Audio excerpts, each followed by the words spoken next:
what it is I really want to change that paradigm around being healthy and active and eating well. And I think with kids especially, it's like, well, you're active, so you can have the sugary drinks and you can have, the pizza right after practice, and nobody bats an eyelash. But I think we're developing habits in these young people. And so my main goal is really to help them learn how to eat, when it comes to fueling performance.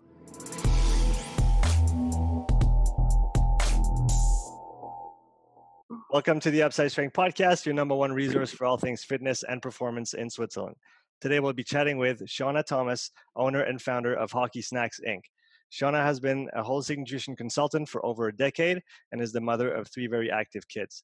She started her company when she saw her then 7-year-old son eating a bag of chips at 8 a.m. after hockey practice. Seanna's passion is making health convenient for everyone and changing the paradigm for youth athletes to learn to be active and healthy and fuel themselves properly. Her goal is to integrate an essential nutrition program into all youth sports development. Seanna, it's great to have you on the podcast today. Thank you. I'm so happy to be here. This is amazing. So we went over your short bio. Now give us the long version. Who are you and what do you do? Of course. Yes. So like you said, I'm Seanna Thomas.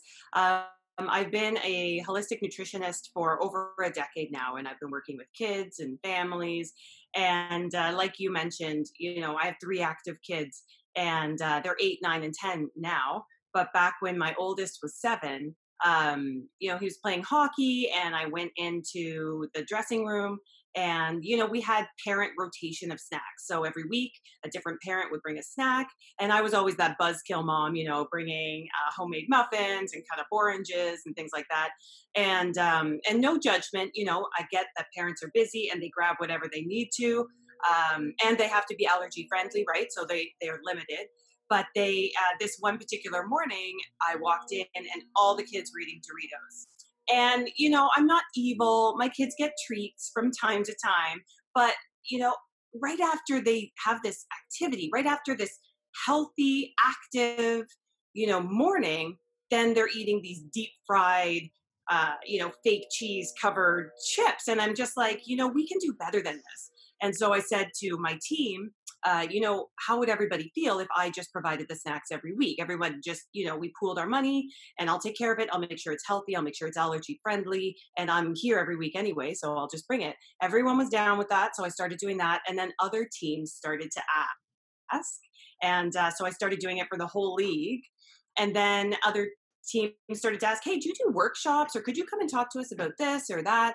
And then it just sort of snowballed into what it is now. But having 3 active kids, definitely, I want the best for them. But what it is I really want to change that paradigm around being healthy and active and eating well. And I think with kids especially, it's like, well, you're active, so you can have the sugary drinks and you can have, the pizza right after practice, and nobody bats an eyelash. But I think we're developing habits in these young people. And so my main goal is really to help them learn how to eat, when it comes to fueling performance, because they're still kids and they're still going to have treats. And so it's about maintaining that balance. If we go right down to the kind of the ground floor of what you do, what's your philosophy around nutrition for kids? What are the main pillars that you focus on? Well, there's 3 really things that I focus on because I'm dealing with kids, and I've always loved working with kids because I find, parents will always tell me they don't eat this and they don't eat that. But I find kids actually are very open and receptive to trying new things, especially when it's with somebody other than their parents. So for me, it's about keeping things fun, no matter what the age, right? I've worked with kids as young as 4 years old, and that's easy. I mean, you just get messy with them and you get in the kitchen, and that's super fun. But even as they get older, I mean, even 10, 12, 15, 18, they still want to have fun, and food should be fun. It's fuel and it's energy, but you can have fun with it, right? So fun is definitely number 1. Number 2 may not be right for you, or it's just overwhelming because there is so much available. So keeping things simple, bringing it down to the basics, not diving too much into the science behind the why. And really, the kids just want to know the what and the when.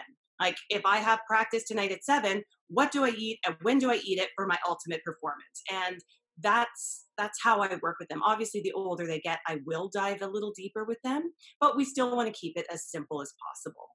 Um, Especially kids these days have so much on their mind, right? Like being an athlete is just one part of their life. So I don't want nutrition to be an overwhelming component for these kids because they have so much going on in their life. Being an athlete is an important component, but it's just one part of who they are. They have school and they have friends and they have all these other things going on. So nutrition shouldn't be adding to their pile of stressors. It should just be a part of their life. And the more basic and simple I keep it, then it's just a part of their life and it can be a really easy part that they can incorporate. And the third part that's very important for me is to give kids ownership over their own nutrition. So kids, even as young as, my daughter has been making her own smoothies since she was 6, and they just need that knowledge. And the parents need to obviously have the foods available to them. But really, kids are able to do more than we give them credit for. So obviously, a 15-year-old can take care of themselves and they can make their own, snacks and they can contribute to family meals. But I don't think we give enough credit to the younger kids who are still athletes and they're super active. And we say, hey, what are we going to make before practice day? Or what can we make that we can eat afterwards, and include them in it, give them that ownership, let them make decisions. And that way, it's just, like I said, it's part of their life. It's an easy way to incorporate nutrition into their life without it being this extra heavy thing. Do you talk with them a little bit about the potential effects that food can have on behavior, energy levels? How do you introduce that to the kids? I wouldn't say I talk too much to the kids about it unless that's something we're specifically working on. I have talked to parents about that, absolutely. And there are certain foods that will affect behavior. And it's funny because a lot of parents think it's just sugar. My kid eats too much sugar and he's super hyperactive. And, obviously having too much sugar can definitely have an effect on the body. It can cause irritability and, sugar crashes can cause lack of focus and fatigue and all of these cramping. There's lots of things that excess sugar can cause, but it's not the only issue. So, I always encourage parents and kids to stay away from packaged and processed foods because those are the ones that are going to contain the extra additives and the food colorings and the artificial items that can maybe cause irritation and discomfort in kids. And then when kids are young, sometimes they don't know how to tell their parents, I'm feeling this way. It could just be that their tummy aches or a lack of focus is really hard for a kid to describe, right? And they might not even realize it's happening, but their teachers can and their parents can. So paying attention to what they're eating and then the corresponding behavior can definitely help you in making decisions in what your kids eat. But when it comes to kids themselves, I typically don't talk too much about those certain things unless it is an issue that parents want addressed. And so you talked about staying away from packaged foods as kind of Mhm. a broad guideline. In that, which I totally agree with, especially for kids. How do you Mhm. avoid demonizing certain kinds of food? Because it's true that at their age they definitely don't need that. But if we look at high level athletes, even in their teen years, they might need those calories that you're not going to be able to get from just a potato or even a sweet potato. So you're going to Yeah. need to go towards those kinds of foods just to fuel yourself as an athlete. So Yeah. how do you bridge that gap, and how do you avoid demonizing certain food groups or kinds of foods? Yeah, that's a great question. So, first and foremost, I never recommend that anything is cut completely out of the diet. I think for kids, that's really important because they can get caught up, especially if, they're at an elite athlete level, they can get caught up in all these special diets and I need to cut this out or I need to add more of this. And oh my God, I'm not having enough protein, and they just go crazy. And sure, when you get to that elite level and as you're getting older, you do need more. And definitely we address that with some of the older kids that are at that level. But when we're talking about young kids, I try and avoid good versus bad. We do talk about good fats versus bad fats, but I'll say it in a way that's what's a healthier choice, and what are sometimes foods and things like that. So I try not to say good and bad. I'm sure I've done it, and I'm sure you can look up on my feeds. I'm sure I've done it at some point, but I try not to demonize certain foods because it's all about balance. And so when we're talking about kids, I say, and like we're talking like say 8 to 12, I would say is kind of my like most of the kids that I work with are in that age group. And I just want them to eat well when it relates to fueling their performance. So, a lot of them have crazy schedules throughout the hockey season. Hockey's my main sport, main athletes that I work with. So from like September to March, they're at the rink 6 days a week, or they have off ice training and all that stuff, or they have lots of tournaments.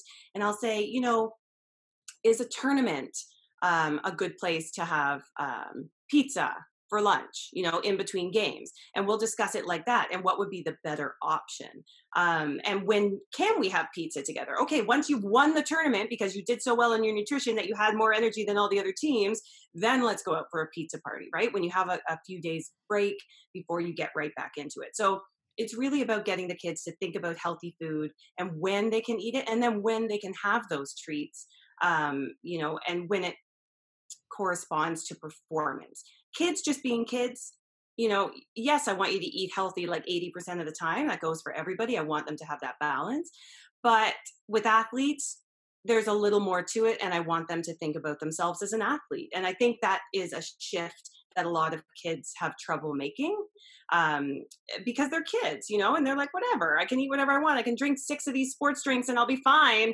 And I say, okay, but if you were a professional athlete, how would you eat, right? And if that's your goal, let's get you there. Let's get to that point where we're really focusing in on nutrition. How do you work with or around food allergies and sensitivities with kids? Because it seems like it's becoming more and more kind of prevalent these days compared Yeah. to, I don't know, with your experience, would you say that 10 years ago when you started, there were less food allergies and sensitivities than today, or not necessarily? I don't know if 10 years ago there were, but definitely when I was a kid. Mm. I think there might have been one kid in my school that was allergic to nuts, and now there's a minimum of one in every class.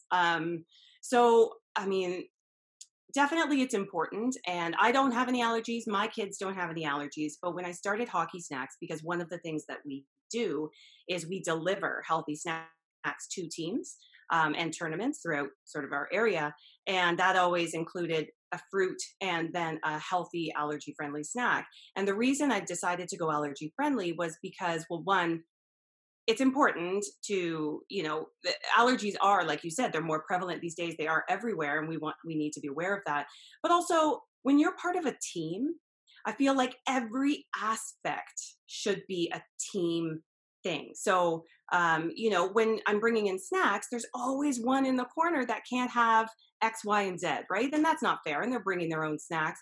So when I started Hockey Snacks, I thought, you know what? We need to go allergy friendly. We need to make sure that when these snacks are brought in, everybody's included, because it is a team bonding activity. Everybody eats a snack together after a practice, or just nutrition in general, right? We're all going out for lunch together. And if there's always one or two people that can't participate, to me, then that shouldn't be a team activity, right? We can make it a team activity. And of course, there's so many foods that are on those high allergen, that on that list, that are great fuels, right? Like nuts and seeds and all of that goodness. And I make lots of recipes with that stuff and I recommend it, but I always throw in, an alternative for our friends who are allergic. It's funny that you mentioned nuts. We were just at the hospital today to try to reintroduce peanuts with my son who has a lot of Oh, allergies, and okay. it didn't happen. So too Oh, bad. you didn't do it? Well, no, he ate the first dose because they do it in incremental doses, Yeah. and he ate the first one, which was literally like a, I don't know, like a eighth of a peanut, Okay. and he had like his Reaction. throat, yeah, he reacted, and so they stopped the test. Obviously, they didn't go any farther. Yeah. But so I think it is good to take those things into account. Um, Talking about things like hunger cues with kids, how do you broach, like, go into those topics and talk to them? I feel like that's uh, for kids today probably an important part of the picture of knowing, hey, I'm hungry, I should probably eat something, and not just rely on Mhm. parents to just always be the feeders. You know what I mean? Absolutely. I mean, we're in a culture now where I don't know if you can meet a mom these days that doesn't have a snack in their purse, right? Like, it's we're constantly feeding our kids, constantly. And I think it's really important that kids listen to their body. And that's part of the ownership that I give kids as they get older is, listen to your body. Not only are you hungry, but are you really hungry? Have you had enough water today? Are you just bored? All of those cues, mindful eating, but also, I want them to really pay attention to how they feel when they eat certain foods. So it all kind of fits into that category of, okay, I'm going to take ownership of my nutrition. I'm going to eat this, I'm going to make a pre-game smoothie. I'm going to make sure I have an hour before I get on the ice to give my body time to digest. And then how do I feel on the ice? Am I still hungry? Do I need to put more calories in that? Do I need to add more protein? Afterwards, am I having enough protein? Do I have any fiber? All of those things. And how do I feel? Is my body cramping? Could I push a little bit more in that practice? And I think that all, it's all included in kind of that one area of ownership and taking ownership of your own nutrition and how you feel. Do you ever have to kind of convince the parents of what you're doing, or do they usually come on board quite easily? Parents are on board. I mean, parents are, well, hockey moms, I can tell you right now, I would be a multimillionaire if hockey moms ran all the hockey leagues. Um, they love it, right? Like, because kids, when they're so young, they listen to their parents and their word is everything.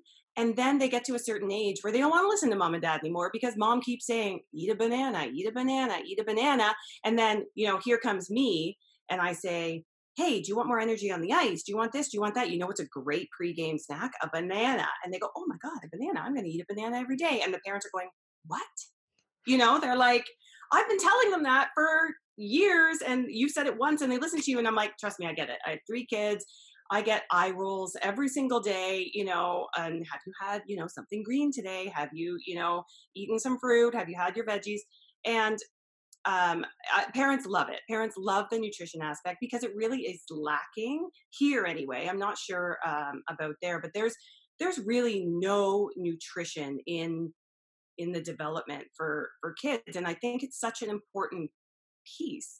Like you can work kids to the bone and give them all these different exercises to do to make them stronger, but if they don't have the proper nutrition basics, they're never going to get to that point where they want to be.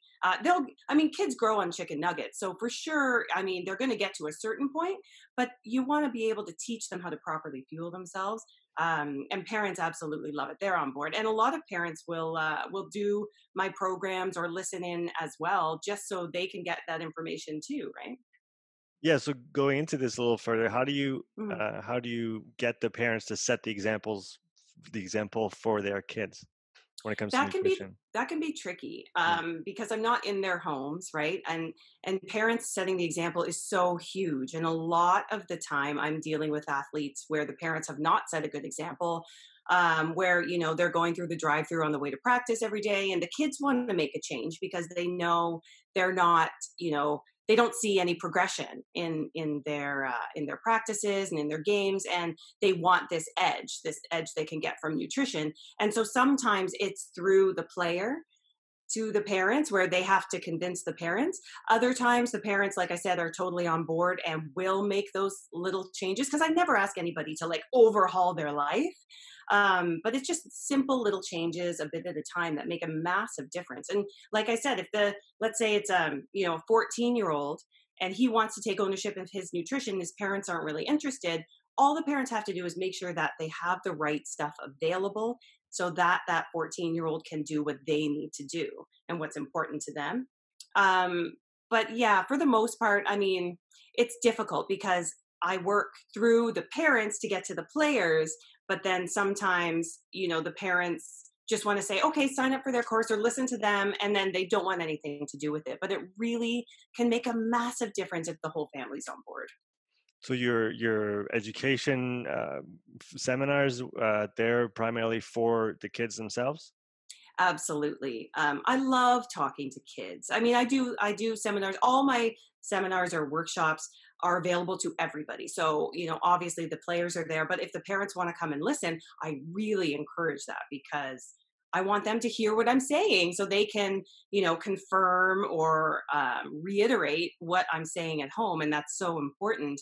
And if they're not there, the kids could say to the parents, well, she told me to eat chocolate every day. And what are they going to say? They weren't there to hear it, right? So yeah, it's really important that the parents listen as well. And I try to reach out to them as much as possible, but it really is important that I talk to the players because it is a different voice and one that's worked with, young athletes for a really long time. So, I can give them the right advice for them. And sometimes, there's always one goofball on the team that is not going to pay attention. But for the most part, they're really open to the idea because I can tell them that it will give them that edge. Where do you usually start with that in terms of creating that connection with the kids when you're doing one of those workshops? What's your kind of your starting topic? Oh, it's changed over the years. Sometimes, depending on their age, obviously, it's a little bit different. Sometimes I'll just dive right into making a smoothie with them because with younger kids, they just want to be hands on, right? And then once we've done that and they've all tried it, and I always make a green smoothie because I have to convince them they can't taste the spinach. But it's great. So we do a little like hands on experiment, it calms them down a little bit, and then I can dive into, when would we have this smoothie? Why is it important? Let's talk about all the different ingredients in there, and then let's categorize them. As we get older, I like to talk with the kids about the basics first and say, okay, what's a carbohydrate? What is a protein? What is fat? How does it work in your body? And let's find different foods that you eat that are in those categories because, I'm just north of Toronto, but I work with lots of kids in the Greater Toronto Hockey League, and we're a very multicultural city. So, I don't like to say eat chicken, rice, and broccoli. I like to say eat protein and carbs and get some veggies in there. And that way, no matter what your culture is, what you're used to eating, you can apply, those principles to whatever it is. And I think that gives kids, like I said, the more ownership over their nutrition because they can say, okay, mom, what's for dinner tonight? Okay, I want, X amount of this, X amount of this, X amount of this. And that works really well. But I kind of read the room, right? Like I talk to the kids, I keep it really casual. I let them ask questions. If it goes off course, then it goes off course. But I want the kids to be engaged. So if I find they're starting to glaze over, then we do something hands-on, and they do. No matter what age, I think I could probably talk for max 20 minutes before they start to like lose it. At what age do you recommend that the kids start looking a little bit more carefully at their nutrition in terms of the quantities that they eat and what they eat when during the day or around practices before after? Mhm. When should that become a bigger focus for maybe teenagers? I think that's a great question. I think it really depends on the player. I mean, obviously, when we're getting into, let's see, my son is turning 11 this year and he's in his minor Pee Wee year. So, Pee Wee year, so about 12, 13 is when hockey starts to get a little more serious. And the ones that are going to go to a more elite level and the ones that are, going to go kind of beer league level. And I think that is probably a good age where it really starts to matter. And when kids can kind of wrap their head around, okay, I need to start, not eating Cheetos every night and maybe, focusing a little bit more on what I'm eating. But it can start as young as 4, building those basics and those principles and even just what is a protein, right? And just talking about that, it can start so young, or even just let's make let's choose a recipe together and then how can we make it healthier, how can we add more vitamins to this, or how can we make it more colorful, so there's lots of ways to work with kids, but yeah, I would say definitely 12, 13 is probably a really good age to start like dialing in on proper nutrition. Maybe for the parents that are listening, could you and that don't have that knowledge inside the realm of nutrition, could you go over those basic macros and just in the simplest words that they can maybe communicate with their kids, explain what they are and what they do in the body? Oh man. Okay. Well, really simply, how I usually explain it to kids is I like to talk about energy as a bucket. So when we're talking about carbs and protein and fats, healthy fats, I talk to them like, okay, let's say you have an energy bucket. Your body is an energy bucket, and you want to use a certain kind of energy, and then your body has other energies it can grab. So I know this isn't exactly how it is in the body, but it's great for the kids to imagine it this way. So I say the reason it's important to eat healthy, not just the hour before practice, the reason it matters, the week before and kind of like as the season goes on is because your body uses up your carbohydrate energy first. So it grabs that from the top, right? That's your quick energy, especially with hockey players, right? It's this anaerobic activity where you need those quick bursts of energy. And so I say it's the carbohydrates that are going to go first. So you have all the carbohydrates up in the top of your bucket, and your body's pulling all that energy from there. And then below that is your protein. So when you're eating your lean proteins and you're creating these energy stores in your body, the protein is next. And that's what your body's going to look for once it's used up all your quick energy. And then below that is the fat, right? So that's why I say, it doesn't just matter, the hour before or the 2 hours before. What you put into your body all week long is what's going to matter, in that important game or in that important practice to allow you to give more.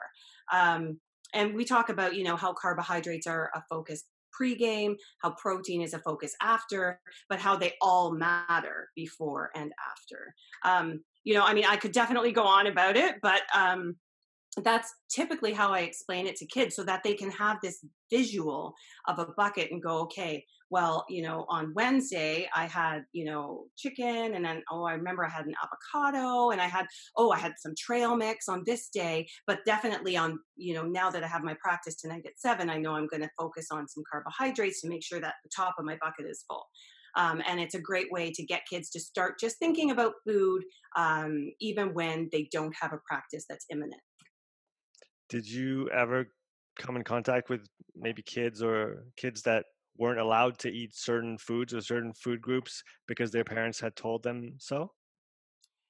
Um, Definitely because of allergies. Mm. But I would say, I don't think many of the kids that I've dealt with, the parents have restricted them, but the kids will certainly tell me if the parents are restricting themselves.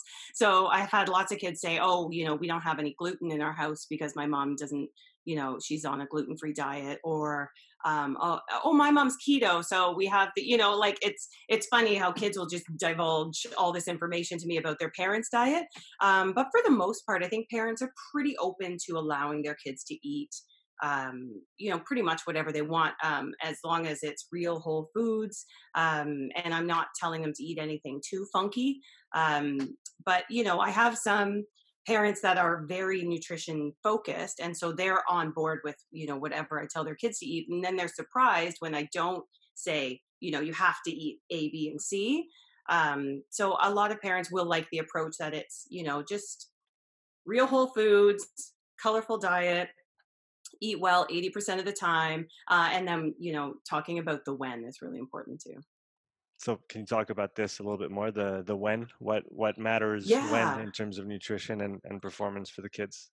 Yeah, absolutely. So I have kind of a stoplight that I talk to kids about for pregame. So we talk about, 3 to 4 hours before, 2 hours before, 1 hour before. And it's a great breakdown for the kids because, typically our schedules are very busy. The kids, some of them have skates in the morning, they have school all day, and then they have a practice at night. Parents are rushing from work to pick up their kids and go straight to practice. So the timing really matters, right? And sometimes the biggest meal the kids will have before a 7 p.m. practice is lunch. So you want to make sure that that lunch is really important. So when we're talking about the 3 to 4 hours beforehand, I always recommend that players eat a really good, well-balanced meal, which includes carbs and protein and some healthy fats if possible. And that's where you want to have sort of your main meal. And I always say you don't want to be stuffed. You don't want to feel like you're going to have a nap afterwards, but you do want to have a good amount of food to really fuel you up for the afternoon if you're not going to have time to do that, 3 hours right before. And then the 2 hour before window is if you can't have that big meal 3 to 4 hours, have a small meal or big snack. That could be, a wrap or a sandwich or a parfait or a smoothie, and try and get all of those nutrients in there as well. And the closer we get, we want to lower the amount of protein that we're having. And that's just so it's not sitting in their stomach like a brick when they get on the ice. And then that 1 hour before, I always recommend a banana. I love a banana. If you're pressed for time, there's nothing like a banana that's going to give you all the energy you need, naturally sweet, great carbs, perfectly portioned. It's already packaged, right? I absolutely love bananas for that. Or a pregame smoothie that's just like fruit and milk. A little bit of protein is fine, but you definitely want to make sure the focus is on carbohydrates because that's where the kids are going to get that energy from. And then that hour before, I really recommend that kids don't eat anything. They should allow their body to digest. Obviously, if you haven't had anything for like 3 to 4 hours, sure, eat something, but make sure that it is easily digestible and like 100% carbs so that that's not just sitting in your body. Because if you have a ton of protein or fiber or just a ton of food in your body right before you start an activity, your body's not going to know whether to focus on digestion or performance, and it's going to hinder both ultimately. And then the timing afterwards, which is really important. And I always say, if you take anything away from my workshops or any of my talks, this is it: to eat protein within 30 to 60 minutes after activity. And that's absolutely key and essential for athletes of any age because your body, your muscles are primed and ready to receive those nutrients and really utilize them. I'm thinking of the social aspect of food in those kind of youth sports circles. Have you been met with any resistance from maybe the coaches that were like, no, we've always done the pizza, we've always done this, and this is how it's got to be for us and for the kind of the spirit of the game? Absolutely. There's donuts are really big. If a goalie gets a shutout, I've had coaches who like everybody gets a donut the next practice. Definitely pizza is a huge one. It's what's available to them in the arenas too, right? It's like poutine, French fries, all of this like it's either like really fatty foods or really sugary drinks, and that's it. So I don't blame the kids; like that's what they have access to. But yeah, the coaches I've had total opposite ends of the spectrum. So I've had some coaches that have openly said not to listen to me, and I've had some coaches that have banned sports drinks for their team because I've said, this is not fueling you guys. And I've given them an option. I've said, if you really need to replace electrolytes, here's a recipe, but you don't need 10 teaspoons of sugar right after you are healthy and active. And to the coaches that, don't think that what I'm saying has value, then if they're not going to continue to work with their kids and they're not going to encourage them to eat well, then that's fine. It's unfortunate, but I mean, I can't. It's hard to change the minds of people who say we've been doing it this way for so long. I'm not going to change it now. And yeah, I get it. You bring in like a dozen donuts, sure, all the kids are going to be happy. But let's bring it in after, right? Like it is about timing. And I love when coaches listen to what I say and really implement some changes. And I've had players that have stayed in contact with me for years and said, my coach banned this sports drink. And ever since then, I haven't had one, but I've watched my performance get better. And I found these other things that can fuel me. And so it's amazing. And even if it's just one player that makes that difference for, I think it's important. So for you're in the Toronto area, is that correct? That's right. So for all the parents that don't have access to your services, what Mm. would be your top three recommendations so that can help their kids fuel themselves better? Oh, well, definitely. I mean, I'd say if they're really young, don't give up. It's hard. Sometimes kids, they go through stages so quickly. And as soon as you think you've nailed it, everything changes. So stick with it. Keep being a good example. That's absolutely huge. And offer them new foods, get them involved. I have cookbooks are one of my like things. I love cookbooks. Anytime I go anywhere, I'll grab a cookbook. And most of them are health focused. Some of them aren't, but most of them are. And I'll let my kids go through them, and I'll give each of them. So I have 3 kids. They each get a different colored tab, and they'll go through these cookbooks and they'll tab pages of recipes they want to make. And then I'll look for pages that have all 3 colors, and I'll say, hey, let's make this tonight. And I get them in the kitchen, and we get out all the ingredients, and we talk about the foods as we're making it. And I think that's a really great way to encourage kids to eat well, to get them in the kitchen again, to give them that ownership. I think it's such a great way just to encourage them to eat better and to cook. I mean, that's a life skill. If there's any time to teach them, it's now. Do you have a family favorite recipe to share? Ooh, probably my banana bread. Probably my banana bread. And I can send that to you after too. I tweaked it a whole bunch. There's chocolate chips in it. It's like, it's one of those things that I'll make. We have it's bananas, right? We have so many bananas in our house. As they start to ripen, we'll peel some and put them in the freezer for smoothies, and other ones we'll make muffins and banana bread. And it's, whole wheat flour. It's still flour and gluten and eggs and all those things. It's definitely, not totally allergy friendly, but it's definitely kind of a treat for my family, and everybody loves it. It actually only lasts about an hour when I make a loaf of it. Between the 5 of us, it's just gone. I can imagine that going pretty fast. Seanna, thanks so Yeah. much for coming and sharing all your knowledge with us today. Where can people find out more about you and what you do with Hockey Snacks? Well, thank you so much for having me. This was so much fun. Hockey Snacks, you can find us at hockeysnacks.com. We are on Facebook. We are on Instagram. On Instagram, there is a little underscore between hockey and snacks. But I would love for everyone to follow us, only because right now, since I can't do my in-person workshops and we're not doing deliveries, I'm just online every day talking about all this stuff. So we're doing recipes, we're talking about pregame fuel, we're talking about recovery, injury prevention. I've got guests coming on, so it's a great time to follow us because there's lots of information just being given away. Well, for all those who are interested, I'll link all of those in the comments or in the description of the podcast below. Thanks so much for coming on today. Thank you. Thank you so much. And I hope you have an awesome day. This is a lot of fun.